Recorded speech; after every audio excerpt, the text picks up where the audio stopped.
A new ITV crime drama started last night and made history with primetime TV's first gay male detective.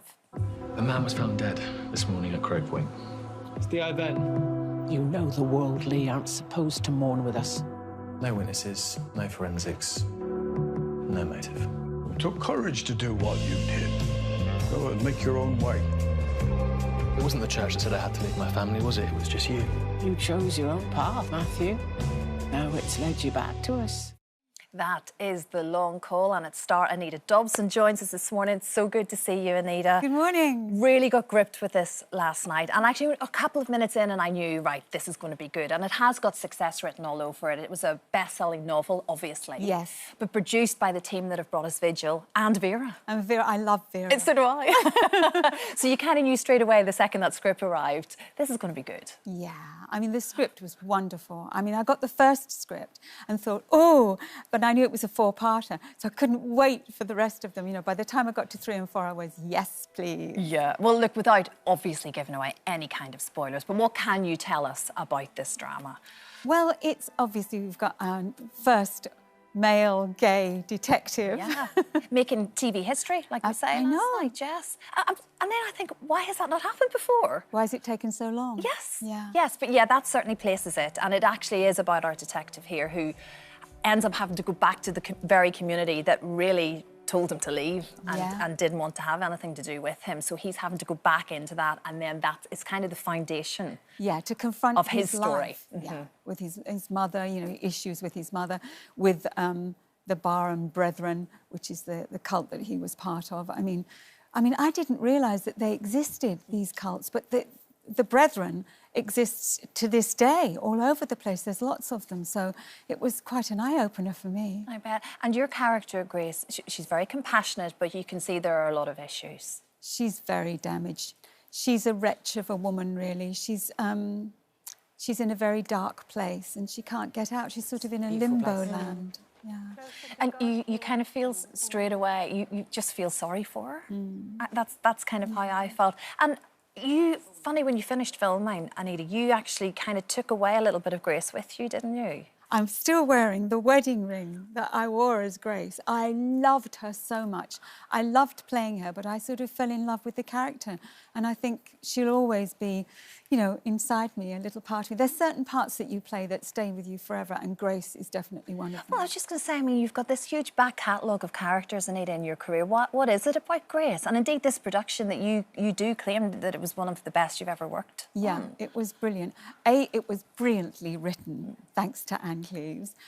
But also, it was a character that I suppose normally you wouldn't necessarily think me as castable for, perhaps, on paper. But it has all the things that I like playing. I mean, all the ingredients that I love in a character, all that depth, that complexity. So, I mean, it was just a joy. And everyone was lovely and the location was great. It was just a gift of a part. And there was very little hair and makeup. Yeah. You had to just arrive and suddenly you were kind of thrown onto set very quickly, which is, again, that's a different type of a setup, isn't it? Because for many actors, you're sitting in a seat for maybe 3 hours getting yourself ready. It's really not a glamorous part, no. But there was a great joy in that, in the fact that you could just come in and that fabulous wig. I mean, I loved that. And yeah, I did. I loved everything about... I loved losing myself, I suppose, in Grace and in the whole... backstory of her and the Brethren and everything. It was something that, well, in normal life I would never get to sort of find out about. So it was a real joy. Well, at the very other end of that spectrum, we're going to see you in Brighton at Christmas time. You are. It's panto time again. I'm so glad they're back, Anita. We had so long talking about just missing our theatres. Pantos, of course, didn't exist for a couple of years. And to think that they're back now, yeah. Of course, that must feel so good to be back in a theatre setup. Yeah, it's nerve-wracking, you know, back in front of people again.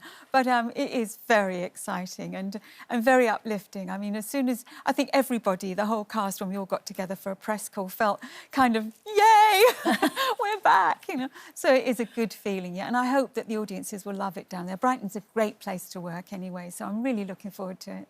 And it's lovely to be back to work, because I know, Anita, you had a real struggle of a lockdown period, because Brian, for a period of that, wasn't very well, and actually you were looking after him, and at that point I know there were moments where you thought, I'm not going to be able to leave the house almost, because there's a lot of stuff to do to keep Brian well and healthy, and the idea of going back to work was just almost a dream at one point. Yeah, it was. It was a sort of litany of disasters, really. I mean, when we first got the news that the studios were closing and the theatres were closing and COVID had struck, you sort of think, oh, a little respite from work, you know, so make the most of it.